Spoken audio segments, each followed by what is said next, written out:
ನಮಸ್ಕಾರ, ಆದಾಬ್, ಜೈ ಭೀಮ್. ನಾನು ನಿಮ್ಮ ಭಾಗ್ಯನಾರಾಯಣ ಬೊಗ್ಗವರಪು. ನೀವು ನೋಡ್ತಾ ಇದ್ದೀರಿ ಸುದ್ದಿ circle.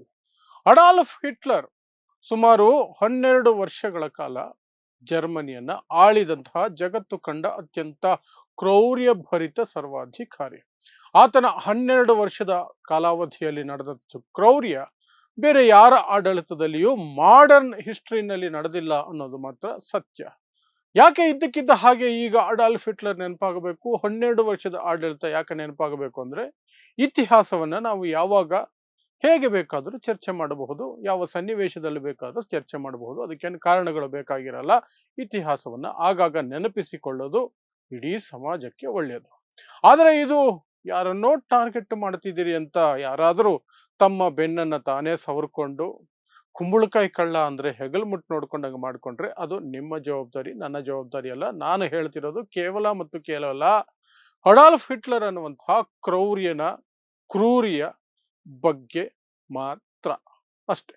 So Adolf Hitler actually ಜನವರಿ 30, 1933ರಿಂದ ಏಪ್ರಿಲ್ 30, 1945ರವರೆಗೆ, ಅಂದ್ರೆ 12 ವರ್ಷ 4 ತಿಂಗಳು ಈ ಜಗತ್ತಿನ ಎದುರಿಗೆ ಆಡಳಿತ ನಡೆಸಿ ತಾನೊಬ್ಬ ಎಷ್ಟು ದೊಡ್ಡ ಕ್ರೂರಿ ಅನ್ನೋದನ್ನ ತೋರಿಸಿಕೊಟ್ಟಂತಹ ಒಬ್ಬ ಕ್ರೌರ್ಯಭರಿತವಾದಂತಹ ಸರ್ವಾಧಿಕಾರಿಗಳಂದ್ರೇನೆ ಕ್ರೌರ್ಯವನ್ನ ತುಂಬಿರುವಂತಹ ವ್ಯಕ್ತಿಗಳಾಗಿರ್ತಾರೆ. ಬಟ್ ಇವನಲ್ಲಿ A+B² ಅಷ್ಟು ತುಂಬಿತ್ತು, ಹೋಲ್ ಸ್ಕ್ವೇರ್ ಕ್ರೌರ್ಯ ತುಂಬಿತ್ತು ಹಿಟ್ಲರ್ನಲ್ಲಿ. ಸೊ ಅವನ 12 ವರ್ಷಗಳ ಅವಧಿಯಲ್ಲಿ ಆತನು ತೋರಿಸಿದಂತಹ ಅಥವಾ ನಾಶ ಮಾಡಿದಂತಹ ಜರ್ಮನಿ ಒಳಗಿನ ವ್ಯವಸ್ಥೆಗಳು ಏನು ಮತ್ತು ಆತ ತೋರಿದಂತಹ ಕ್ರೌರಿಗಳು ಯಾವ ರೀತಿ ಇತ್ತು ಅದರ ಬಗ್ಗೆ ನೋಡೋದಾದ್ರೆ, ಅವನು ಮೊದಲು ಹಾಳುಗೆಡವಿದ್ದು ಅಲ್ಲಿನ ಚುನಾವಣಾ ವ್ಯವಸ್ಥೆಯನ್ನ. ಚುನಾವಣೆಗಳನ್ನ ಯಾವ ಮಟ್ಟಕ್ಕೆ ತೆಗೆದುಕೊಂಡು ಹೋದ ಅಂದ್ರೆ, ಅವನ ಗೆಲುವು ನಿಶ್ಚಿತ ಆಗಿರ್ತಿತ್ತು. ಅವನ ಗೆಲುವು ಚುನಾವಣೆಗಳಿಗಿಂತ ಮೊದಲೇನೆ, ಮತದಾನಕ್ಕಿಂತ ಮೊದಲೇನೆ ನಿಶ್ಚಿತ ಆಗಿರ್ತಿತ್ತು. ಚುನಾವಣೆ ನಡೀತಿತ್ತು, ಜನ ಮತದಾನ ಮಾಡ್ತಿದ್ರು, ಬಟ್ ಅವನೇ ಗೆಲ್ತಾನೆ ಅನ್ನೋದು ಲಿಖಿತ ರೂಪದಲ್ಲಿ ಇದ್ದಂತಹ ರೀತಿಯಲ್ಲಿ ಇರ್ತಿತ್ತು. ಗ್ಯಾರಂಟಿ ಅಂದ್ರೆ ಗ್ಯಾರಂಟಿ, ಜರ್ಮನಿಯ ಹಿಟ್ಲರ್ನ ಗ್ಯಾರಂಟಿ ಯೋಜನೆ ಇದ್ದಂಗೆ, ನಾನೇ ಚುನಾವಣೆ ಗೆಲ್ಲೋದು. ಅದು ಯಾವ ಮಟ್ಟಕ್ಕೆ ಹೋಯ್ತು ಅನ್ನೋದಾದ್ರೆ, ಚುನಾವಣೆಗಳನ್ನು ಅವನೇ ಗೆಲ್ಲುವ ರೀತಿಯಲ್ಲಿ ಮಾಡ್ತಾ ಇದ್ದಿದ್ದು ಒಂದು ಕಡೆ ಆದರೆ, ಇನ್ನೊಂದು ಕಡೆ ವಿರೋಧ ಪಕ್ಷದ ಕಡೆಯಿಂದ ಯಾರು ಚುನಾವಣೆಗೆ ನಿಲ್ಲಬೇಕು ಅನ್ನೋದು ಸಹ ಆಲ್ಮೋಸ್ಟ್ ಕೊನೆಗೆ ಅವನೇ ನಿರ್ಧರಿಸುವ ರೀತಿಗೆ ಹೋಗ್ಬಿಟ್ಟಿತ್ತು. ಅವನು ಬಯಸಿದ ವ್ಯಕ್ತಿನೇ ಅಲ್ಲಿ ವಿರೋಧ ಪಕ್ಷದಲ್ಲಿ ಚುನಾವಣೆಗೆ ನಿಲ್ಲಬೇಕಾಗಿತ್ತು, ಸೋಲಬೇಕಾಗಿತ್ತು. ಆ ಪರಿಸ್ಥಿತಿಗೆ ಜರ್ಮನಿಯ ಇಡೀ ಚುನಾವಣಾ ವ್ಯವಸ್ಥೆಯನ್ನ ಹಿಟ್ಲರ್ ತೆಗೆದುಕೊಂಡು ಹೋದ. ಆ 12 ವರ್ಷಗಳ ಅವಧಿಯಲ್ಲಿ, 12 ವರ್ಷಗಳ ಆಡಳಿತದ ಅವಧಿಯಲ್ಲಿ ನೆಕ್ಸ್ಟ್ ಏನ್ ಮಾಡ್ದ? ತಾನು ನಿರಂತರವಾಗಿ ಕುರ್ಚಿಯನ್ನ ಉಳಿಸಿಕೊಳ್ಳೋದಕ್ಕೆ ಯಾರನ್ನೋ ಒಬ್ಬರನ್ನ ತೋರಿಸಿ, ಒಂದು ಜನಾಂಗವನ್ನ ತೋರಿಸಿ, ಆ ಜನಾಂಗದ ವಿರುದ್ಧ ತನ್ನ ದೇಶದ ಪ್ರಜೆಗಳನ್ನ ಎತ್ತಿ ಕಟ್ಟಿ, ನಾನಿಲ್ಲದೆ ಹೋದ್ರೆ ಆ ಜನಾಂಗ ನಿಮ್ಮನ್ನ ಮುಗಿಸಿ ಬಿಡುತ್ತೆ, ಇಲ್ಲಿಯವರೆಗೆ ಆ ಜನಾಂಗ ನಿಮ್ಮನ್ನ ಮಾಡಬಾರದ ರೀತಿಯಲ್ಲಿ, ಕೊಡಬಾರದ ರೀತಿಯಲ್ಲಿ ಕಾಟ ಕೊಟ್ಟಿದೆ, ಹಿಂಸಿಸಿದೆ, ನಿಮ್ಮನ್ನ ಲೂಟಿ ಮಾಡಿದೆ, ನಿಮ್ಮಿಂದ ಎಲ್ಲ ಕಿತ್ಕೊಂಡಿದೆ. ನಾನು ಬಂದಿದ್ದೀನಿ, ನಿಮ್ಮನ್ನ ಆ ಜನಾಂಗದಿಂದ ಕಾಪಾಡ್ತೀನಿ. ಆ ಜನಾಂಗ ಇರುವವರೆಗೆ ನೀವು ನೆಮ್ಮದಿಯಾಗಿರೋದಕ್ಕೆ ಆಗೋದಿಲ್ಲ. ಹಾಗಾಗಿ ಆ ಜನಾಂಗವನ್ನ ನೀವು ದ್ವೇಷಿಸಬೇಕು, ನಾನು ದ್ವೇಷಿಸ್ತೀನಿ. ಕೇವಲ ದ್ವೇಷಿಸೋದಲ್ಲ, ಆ ಜನಾಂಗವನ್ನ ನೀವು ನಾನು ಸೇರ್ಕೊಂಡು ಮುಗಿಸಿ ಬಿಡೋಣ ಅಂತ. ಆ ಜನಾಂಗನೇ ಜ್ಯೂಸ್, ಯಹೂದಿಗಳು. ಇವತ್ತು ಯಾವ ಯಹೂದಿಗಳು ಇಸ್ರೇಲ್ ಅಂತ ಆಗಿದೆ, ಇಸ್ರೇಲಿಗರು ಅಂತ ಆಗಿದ್ದಾರೆ, ಅದೇ ಜನ ಅವತ್ತು ಹಿಟ್ಲರ್ ಕೈಯಲ್ಲಿ ಪಡಪಾರದ ಪಾಡುಪಟ್ಟಿದ್ರು. ವಿಷ ಅನಿಲದ ಚೇಂಬರ್ಗಳಿಗೆ ಹೋಗಿ ನರಳಿ ಸಾಯ್ತಾ ಇದ್ರು, ಉಪವಾಸ ಸಾಯ್ತಾ ಇದ್ರು, ಹಿಂಸೆಗೆ ಒಳಪಟ್ಟು ಸಾಯ್ತಾ ಇದ್ರು. ಹಾಗೂ ಹೀಗೂ 1 ಕೋಟಿಗೂ ಹೆಚ್ಚು ಯಹೂದಿಗಳನ್ನ ಹಿಟ್ಲರ್ ಹಿಂಸಿಸಿ, ಕೊಡಬಾರದ ಕಾಟ ಕೊಟ್ಟು ಕೊಂದು ಹಾಕಿದ್ದ. ಅದಕ್ಕೆಲ್ಲದಕ್ಕೂ ಸಹ ಜರ್ಮನಿಯ ಇತರೆ ಪ್ರಜೆಗಳು ಇವನಿಗೆ ಬೆಂಬಲ ಕೊಡ್ತಾ ಇದ್ರು. ಯಾಕೆಂದ್ರೆ ಅವರಿಂದಲೇ ದೇಶಕ್ಕೆ ಆಪತ್ತು, ದೇಶದಲ್ಲಿರುವ ಪ್ರತಿಯೊಂದು ಸಮಸ್ಯೆಗೂ ಅವರೇ ಕಾರಣ, ಯಹೂದಿಗಳೇ ಕಾರಣ.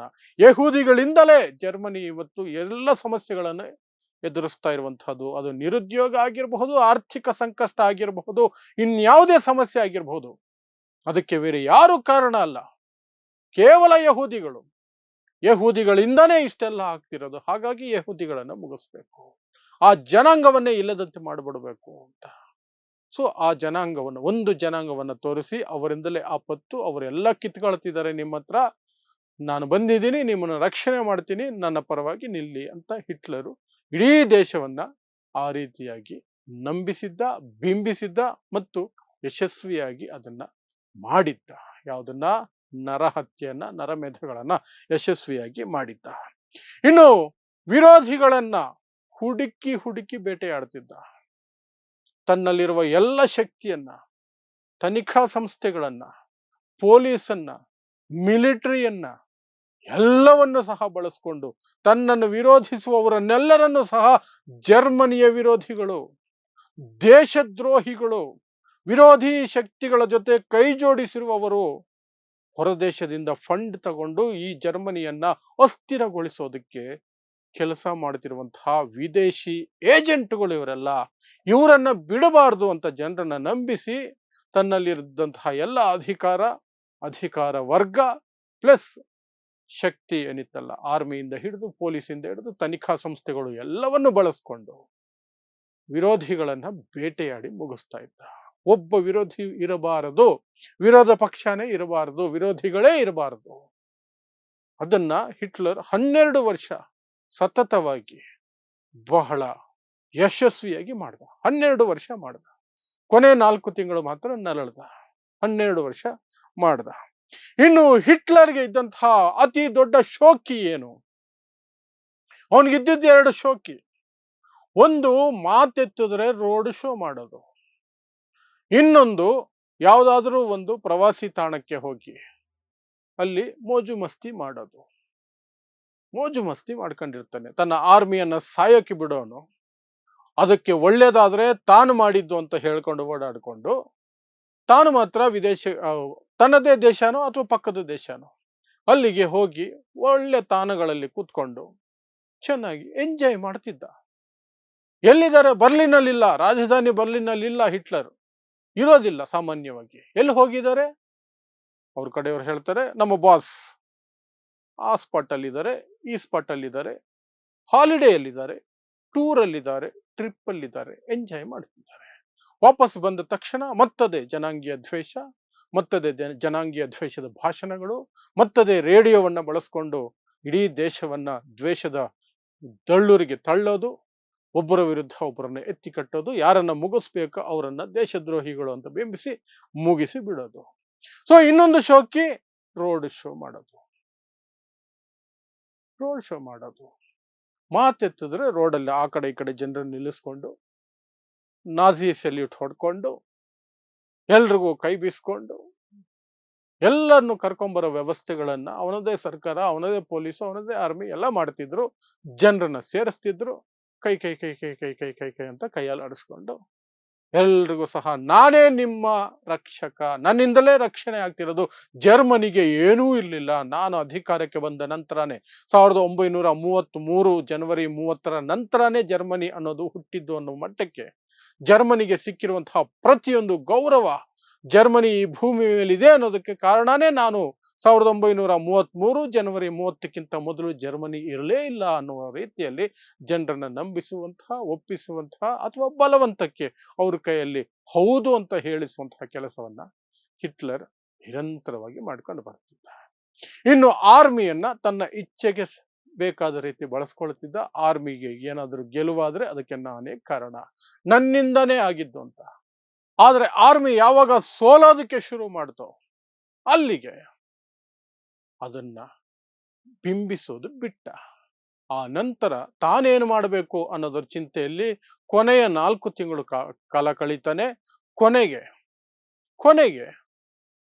ಬೇರೆ ದಾರಿ ಇಲ್ಲದೆ ತಾನು ಮಾಡಿದ ಎಲ್ಲ ಪಾಪಗಳು ಸುತ್ತಕೊಂಡು ಬಂದಾಗ, ತಾನು ಮಾಡಿದಂತಹ ಎಲ್ಲ ಸುಳ್ಳುಗಳು, ಅನಾಚಾರಗಳು, ಅತ್ಯಾಚಾರಗಳು, ಇನ್ನೇನೇನೆಲ್ಲ ಮಾಡಿದ್ನೋ ಅದೆಲ್ಲವೂ ಸಹ ಅವನಿಗೆ ಬೂಮ್ರ್ಯಾಂಗ್ ಆಗಿ ವಾಪಸ್ ಬಂದು ಬಡಿಯೋದಕ್ಕೆ ಶುರುವಾದಾಗ, ಅವನ ಜೀವಕ್ಕೆ ಆಪತ್ತು ಬಂದಾಗ ಜನ ಇನ್ನು ಅವನನ್ನು ಉಳಿಸೋದಿಲ್ಲ. ಜನರಿಗೆ ಅವನ ಮೇಲೆ ನಂಬಿಕೆ ಹೋಗ್ಬಿಟ್ಟಿದೆ. ಜರ್ಮನಿ ಕಂಪ್ಲೀಟ್ ಆಗಿ ಸರೆಂಡರ್ ಆಗುವಂತಹ ಪರಿಸ್ಥಿತಿ ಬಂದ್ಬಿಟ್ಟಿದೆ. ರಷ್ಯಾದ ಆರ್ಮಿ ಜರ್ಮನಿ ಒಳಗಡೆ ಬಂದಿದೆ. ಜರ್ಮನಿ ಒಳಗೆ ಮಾತ್ರ ಅಲ್ಲ, ಜರ್ಮನಿಯ ರಾಜಧಾನಿ ಬರ್ಲಿನ್‌ಗೆ ಬಂದು ಅದರ ಬರ್ಲಿನ್ ಒಳಗಡೆಗೆ ಎಂಟ್ರಿ ಕೊಟ್ಟುಬಿಟ್ಟಿದೆ ಅಂದಾಗ, ಅವನ ಬಂಕರ್ ಒಳಗೂ ಸಹ ಅಕ್ಕಪಕ್ಕದಲ್ಲಿ ಶೂಟಿಂಗ್ ಶಬ್ದಗಳು ಕೇಳಿಸ್ತಿದ್ದಾಗ, ಗುಂಡಿನ ಸದ್ದು ಬರ್ತಿದ್ದಾಗ, ಅವನೇ ಆತ್ಮಹತ್ಯೆ ಮಾಡಿಕೊಂಡು ತನ್ನ ಅಧಿಕಾರ ಅವಧಿಯನ್ನ ತಾನಾಗಿ ತಾನೇ ಮುಗಿಸಿಕೊಳ್ತಾನೆ. 12 ವರ್ಷ 4 ತಿಂಗಳು ಈ ಈ ಜಗತ್ತಲ್ಲಿ ಮನುಷ್ಯ ಜೀವಿ ಅಂತ ಇರೋವರೆಗೂ, ಕಟ್ಟ ಕಡೆಯ ಮನುಷ್ಯ ಜೀವಿ ಇರೋವರೆಗೂ ಈ 12 ವರ್ಷ 4 ತಿಂಗಳು ಪ್ರತಿಯೊಬ್ಬರ ಮನಸ್ಸಿನಲ್ಲಿ ಆಗಾಗ ಬಂದು ಹೋಗ್ತಾನೆ ಇರುತ್ತೆ. ಇವತ್ತು ನನಗೆ ಬಂದು ಹೋದ ಹಾಗೆ. ಸೊ ಹಾಗಾಗಿ ಅದನ್ನ ನಿಮಗೆ ನೆನಪಿಸೋಣ. ಇತಿಹಾಸ ಅನ್ನೋದನ್ನ ಆಗಾಗ ನೆನಪಿಸಿಕೊಳ್ತಾ ಇರಬೇಕು. ಯಾಕೆಂದ್ರೆ ಬಾಬಾ ಸಾಹೇಬ್ ಅಂಬೇಡ್ಕರ್ ಹೇಳಿದ್ದಾರೆ, ಇತಿಹಾಸವನ್ನು ಮರೆತವನು ಇತಿಹಾಸ ಸೃಷ್ಟಿಸಲಾರ. ಹಾಗಾಗಿ ಹಿಟ್ಲರ್ನ ಆ 12 ವರ್ಷಗಳ ಅಧಿಕಾರಾವಧಿ ಏನಿದೆಯಲ್ಲ, ಅದು ನಾವೆಲ್ಲರೂ ಆಗಾಗ ನೆನಪಿಸಿಕೊಳ್ಳಬೇಕಾದಂತಹ ಒಂದು ಕಾಲಘಟ್ಟ.